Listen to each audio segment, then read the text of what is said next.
যেহেতু ওল্ড প্লেয়াররা এখনো গেম খেলে, তো তাদের উদ্দেশ্যে আমি কিছু কথা বলি। ভাই, আপনার কি মনে আছে সে র্যাঙ্ক পুশের কথা?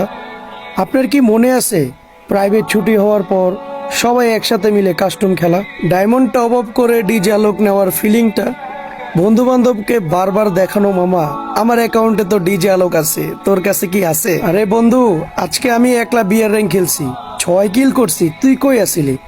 এ মামা, গেমে ঢুকতো, আজকে বিয়ার র্যাঙ্ক খেলমু। মিয়া হিরোকে উঠতে হবো তো, তুই কই? তাড়াতাড়ি গেমে আবি না? আরে আয় আয়, তুই আমার লগে কত কাস্টম খেলোস, চল চল কাস্টম খেলি। আরে বটের ঘরে বট, তুই মারতে পারস না, উদয় দিয়ে আমগো লগে খেলতে আইছস, তুই আমগো লগে পারস বেটা, উদয় কাস্টম চ্যালেঞ্জ দে। আরে বন্ধু, রাতে বেরোইস তো, সবাই মিলে কাস্টম খেলবো আজকে, 4-5 জন মিলে মনে করে একসাথে মিলে জিলে খেলবো, দেখবো কে কত কিল করতে পারে।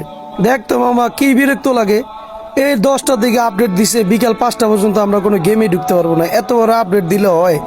এখনকার ভাই আপডেট গুলা জাস্ট 20-30 মিনিটের। আগের ভাই যখন গেমটা আপডেট দিত ভাই, তখন ভাই আমাদের দিন কেমনে যাইতো আমরা ভাই নিজেও জানতাম না, এত কষ্টে দিন যাইতো। এই গেমটা এখন ভাই 2-3 দিন না ঢুকলে কিচ্ছুই হয় না, কিন্তু আগে যখন জাস্ট আপডেট দিত 10টার দিকে 5টার দিকে আসতো, কতক্ষণ বসে থাকতাম। আপডেট শেষ হওয়ার সাথে সাথে ভাই এত গেম খেলতাম রাত 2টা-3টা পর্যন্ত। ভাই নিউ প্লেয়ারদেরকে বোঝানো সম্ভব না। আপনারা যারা ওল্ড প্লেয়াররা আছেন, প্লিজ ভাই একটা আপনার মূল্যবান কমেন্ট করে যাবেন।